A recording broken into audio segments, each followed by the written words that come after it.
Di konten kedua dari channel YouTube Triple B hari ini teman-teman sudah jelas dan 2000% pasti. Saya ingin membahas tentang kemenangan telak Liverpool atas Manchester United di Stadion Old Trafford dengan skor akhir 0-5. Tapi sebelum saya membahasnya lebih lanjut, pertama-tama saya ingin menegaskan bahwa saya tidak pernah mengatakan di konten dari channel YouTube Triple B bahwa Ole Gunnar Solskjaer adalah pelatih yang bagus, apalagi hebat. Tetapi beberapa kali pernah saya tegaskan bahwa MU tidak salah membeli Cristiano Ronaldo. Karena MU membutuhkan Ronaldo sebagai pembeda di atas lapangan untuk membuat perubahan ketika MU menghadapi situasi deadlock dalam urusan mencetak gol. Seperti yang terjadi dalam beberapa pertandingan MU musim lalu. Dan itu telah dibuktikan oleh Cristiano Ronaldo dalam beberapa pertandingan di awal musim ini. Dia bisa menjadi game changer bahkan match winner. Tapi menurut saya peran dari Ronaldo belum dimanfaatkan sesuai dengan kemampuan yang dia punya untuk saat ini. Apa kemampuannya? Yaitu dalam urusan mencetak gol. Bagaimana caranya Ronaldo bisa mencetak gol demi gol? Dia memerlukan suplai bola. Bagaimana caranya memberikan suplai bola kepada Ronaldo? Yaitu service yang konsisten. Bukan saja dari satu pemain, tetapi dari pemain yang terlibat aktif dalam proses serangan. Itu yang belum saya melihat terjadi secara konsisten di pertandingan-pertandingan Manchester United. Dan kemudian bagaimana dengan pemain-pemain MU lainnya? Saya tidak melihat para pemain MU lainnya itu bisa membangun kerjasama yang baik di lini depan, lini tengah, ataupun lini belakang. Bahkan saya tidak melihat ada sinergi antar lini di permainan Manchester United lawan Liverpool. Beda dengan Liverpool. Kita lihat bagaimana sektor to sektor dari Liverpool itu terkoneksi dengan baik. Kenapa saya katakan seperti itu? Karena kita perlu perhatikan cara Liverpool membangun serangan dan juga mencetak gol. Bukan melibatkan satu atau dua pemain, tapi lebih dari dua pemain. Artinya memang di pertandingan ini, Liverpool mengandalkan passing and juga pressing game. Apalagi Liverpool punya pemain-pemain yang mengandalkan kecepatan. Trent di kanan, Robertson di kiri, di tengah ada Naby Keita, ada Henderson juga yang mengandalkan passing, distribusi bola di depan, ya sudah tidak perlu diragukan lagi kecepatan dari Salah dan juga kepintaran dari Jota serta Firmino dalam urusan mencari free position. Jadi secara kecerdasan, tentu para pemain Liverpool tampak lebih baik karena mereka mengandalkan passing. Artinya secara kerjasama para pemain Liverpool itu lebih baik dalam urusan mendistribusikan bola daripada para pemain MU. Dan Ole menerapkan taktik yang berbeda di match ini. Biasanya lawan klub-klub besar, apalagi tim yang kuat, MU itu mengandalkan quick counter attack dan juga fast break.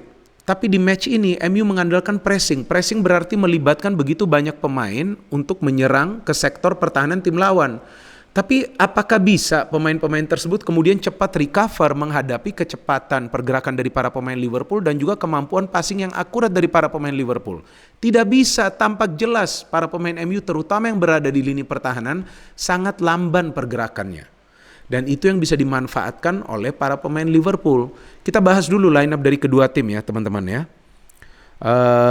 Tapi dari klasemen dulu nih, menarik untuk dilihat bahwa Liverpool untuk sementara berada di peringkat nomor 2. Chelsea nomor 1, selisihnya 1 poin.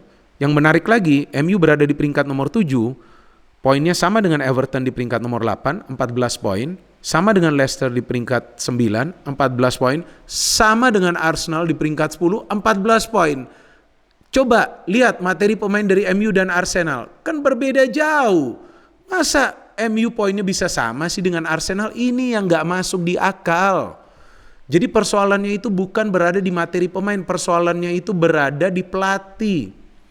Jadi saya pikir Ole ini tidak bisa memanfaatkan materi pemain yang bagus. Dan saya juga pernah menegaskan bahwa MU punya peluang untuk menjadi juara. Bukan pasti menjadi juara, tapi punya peluang. Kenapa? Karena materi pemainnya bagus, punya kualitas, sudah syarat berpengalaman. Tapi kalau game plan-nya gak jelas, ya tentu sulit untuk para pemain ini untuk menyatu. Dan saya pikir Bruno juga sedikit terganggu sekarang dengan harus lebih banyak memberikan bola ke Ronaldo. Karena kita tahu sebelumnya kan Bruno adalah pemain yang lebih sering mencetak gol. dan lebih sering mengambil inisiatif dalam urusan mencetak gol, lebih banyak mendapatkan bola dari pemain-pemain lainnya. Apakah itu Rashford ataupun Pogba yang sering memberikannya umpan ketika dia berada di depan, dan juga Greenwood kita tahu. Tapi sekarang kan Bruno juga harus membagi bola ke Ronaldo. Berapa kali dia membagi bola? Saya lihat cuma 2 kali, itu pun umpan-umpan yang sulit bagi Ronaldo untuk bisa menciptakan peluang. Sekarang kita membahas line up dari kedua tim. Dari MU dulu ya teman-teman, sebagai tuan rumah David De Gea, Aaron Wan-Bissaka, Harry Maguire, Lindelof, Luke Shaw, Fred, McTominay, Bruno Fernandes, Mason Greenwood, Marcus Rashford, dan Cristiano Ronaldo. Tuh saya sudah hafal tanpa saya melihat. Karena ya Ole jarang melakukan rotasi di line up. Pemain itu saja. Coba dong, dia harus coba mainin Lingard dari awal. Kenapa tidak Donny van de Beek juga dikasih chance? Kenapa tidak Cavani juga dimainkan? Ya tanya saja itu ke Ole ya. Beda dengan Klopp. Klopp juga sering melakukan rotasi di line up. Tidak juga menunggu ada pemain yang cedera. Seperti di match ini, yang dipilih adalah Jota bukan Mane, Firmino, Salah, James Milner, Henderson, Naby Keita. Di belakangnya Robertson, Virgil van Dijk, dan Konate, bukan Matip. Trent Alexander-Arnold yang bermain di kanan, ada Alisson. Dari jalannya pertandingan jelas para pemain MU itu melakukan high press. Hampir semua pemain terlibat untuk melakukan penekanan hingga ke pertahanan Liverpool. Ini adalah taktik yang berbeda dari Ole. Tapi Ole pikir atau tidak bahwa para pemain MU itu yang berada di posisi gelandang bertahan tidak punya kecepatan. Jadi itu yang menjadi masalah bagi MU ketika mereka coba recover setelah mereka melakukan pressing ke lini pertahanan Liverpool. Apalagi Maguire, kita tahu Maguire adalah pemain yang tidak punya kecepatan. Sulit sekali Maguire untuk bisa mengimbangi gerakan pemain tim lawan yang mengandalkan kecepatan. Dan memang MU punya chance pertama itu untuk mencetak gol. Bruno yang mendapatkan peluang tersebut kan sayang. Shootingnya itu off target. Dia sudah berada dalam posisi yang ideal untuk melakukan shooting. Dan tidak masalah juga Bruno melakukan syuting karena dia sudah berada di dalam kotak penalti. Cuman kan yang menjadi persoalan ketika Bruno Fernandes juga lebih sering sekarang memikirkan cara untuk mencetak gol daripada membagi bola ke pemain lainnya seperti Rashford atau juga Cristiano Ronaldo. Mungkin dia juga ingin menunjukkan keterampilannya di big match ini. Ya kita juga tidak pernah tahu kan tentang itu. And Liverpool can actually score from a great build up. Robertson to Jota, Jota kasih bola ke Firmino, Firmino ke Salah, Robertson terus berlari. Bisa juga Salah memberikan bola ke Robertson tapi dia pilih ke Naby Keita karena posisi Naby Keita tampaknya lebih menguntungkan. Maguire dan Shaw kita lihat sulit untuk mengejar pergerakan dari Salah, dan kemudian juga Naby Keita berada dalam posisi yang baik dan dia bisa melakukan shooting untuk bisa menjebol gawang dari David De Gea.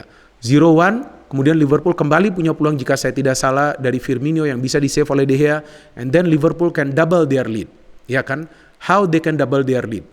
Tidak beda jauh proses golnya, melibatkan kerjasama di antara para pemain. Robertson berikan umpan ke dalam pertahanan MU.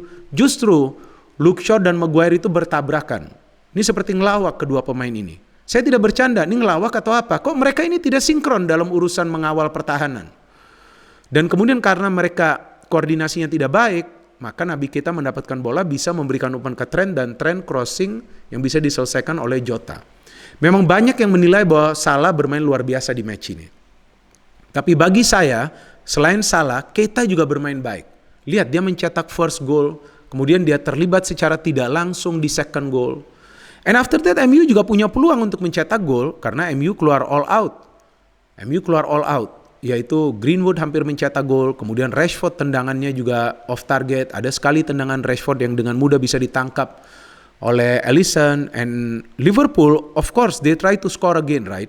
Dan kita lihat proses serangannya juga begitu cantik yang dilakukan oleh para pemain Liverpool untuk mencetak gol ketiga. Yang saya hitung 7 kali passing dilakukan di antara 4 pemain Liverpool atau 5 pemain Liverpool, di mana akhirnya Naby Keita yang mendapatkan bola di sektor sebelah kiri pertahanan MU yang tidak ada Luke Shaw-nya di sana, dan Naby Keita lagi-lagi terlibat ya di proses gol ketiga Liverpool. Dia memberikan umpan yang akurat kepada Salah yang Salah bisa finishing yang sempurna. And then saya agak bingung juga di sini. Kenapa Cristiano Ronaldo foul ke Curtis Jones yang masuk menggantikan Milner? Buat apa? Tampak dia frustrasi, tampak dia kesal. Kemudian Fred juga melakukan pelanggaran ke Naby Keita. Buat apa angkat kaki begitu tinggi? Artinya memang para pemain MU itu terganggu secara psikologis karena telah tertinggal dengan skor 0-3. Saya kira bahwa memasuki halftime, Liverpool hanya akan unggul dengan skor 0-3. Ternyata Salah bisa mencetak gol kembali sebelum halftime, teman-teman.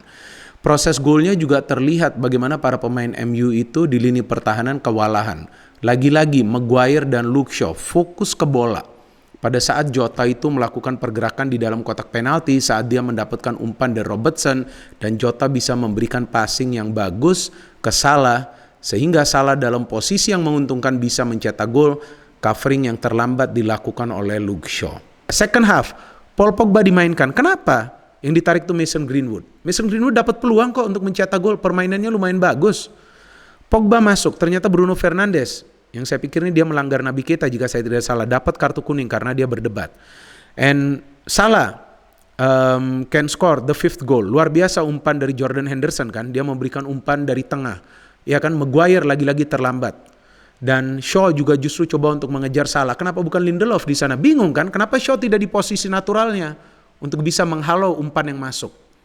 Dan Salah bisa melakukan finishing yang luar biasa sempurna untuk mencetak hat-tricknya. Satu fakta yang unik dari pertandingan ini bahwa bukan pertama kalinya Salah mencetak hat-trick. Ini untuk kedua kalinya Salah mencetak hat-trick di EPL. Sebelumnya dia mencetak hat-trick lawan Watford. Dan ini adalah pertandingan ke-10 di mana Salah mencetak gol secara berturut-turut bagi Liverpool di semua kompetisi. Luar biasa Salah, saya pikir dia adalah calon kuat untuk memenangi penghargaan ya atau award Ballon d'Or. And then kita lihat Paul Pogba mendapatkan kartu merah karena dia melanggar Naby Keita. Lihat, Naby Keita ini perannya sangat berpengaruh ya di lini tengah. Justru saya pikir peran seperti itu yang perlu diperagakan oleh Bruno bagi MU di lini tengah. Tapi Bruno tidak bisa melakukan itu sehingga Bruno juga diganti oleh Cavani. Kita tahu sebelumnya juga siapa itu si Ronaldo mencetak gol tapi dianulir karena dianggap dia sudah berada dalam posisi offside, dan Cavani hampir mencetak gol ketika terkena tiang. Yang kasih umpan siapa? McTominay. Can you imagine McTominay? He's a defensive midfield tapi dia maju ke depan, artinya permainan MU berantakan di pertandingan ini. Dan saya pikir ini semua salah Ole karena dia tidak bisa memanfaatkan game plan yang jelas lawan Liverpool. Kenapa perlu bermain pressing lawan Liverpool? Liverpool itu adalah masternya dari pressing game. Karena itulah taktik dari Klopp, gegen pressing. Bukan saja pressing, tapi passing, attacking, movement of the ball. Liverpool adalah tim terbaik dalam urusan melakukan itu. Liverpool tidak bisa menang lawan Chelsea karena Chelsea punya pertahanan yang solid. Liverpool tidak bisa menang lawan City karena City juga punya pertahanan yang solid diimbangi dengan passing game yang bagus. Tapi MU kan tidak punya pertahanan yang solid, kok Ole bisa berpikir untuk bermain pressing? Nah itu yang menjadi pertanyaan besar bagi saya. Pusing saya sama Ole. Ya tapi paling tidak Arteta sekarang membuktikan bahwa dia masih lumayan daripada Ole. Setelah timnya kalah 3 kali berturut-turut dengan materi pemain yang biasa-biasa saja, Arsenal belum kalah lagi bos. Poinnya sama dengan MU. Malu dong harusnya Ole ini. Ya tapi kita tahu masih awal musim, kan pasti begitu alasannya dari para penggemar MU. Tapi ini sudah sekarang situasi yang mengkhawatirkan dan kita juga belum tahu apakah Ole stay atau Ole out. Walaupun di sosial media yang saya baca banyak yang ingin Ole stay karena mereka perlu hiburan. Lucu juga ini. Jadi kita tunggu saja next match dari MU dan juga next match dari Liverpool dan juga dari Chelsea dan juga dari City, karena saya pikir ini 4 tim lah yang punya peluang untuk menjadi juara, walaupun sekarang tampaknya sulit bagi MU untuk menjadi juara EPL musim ini. No hate, only football, salam sepak bola.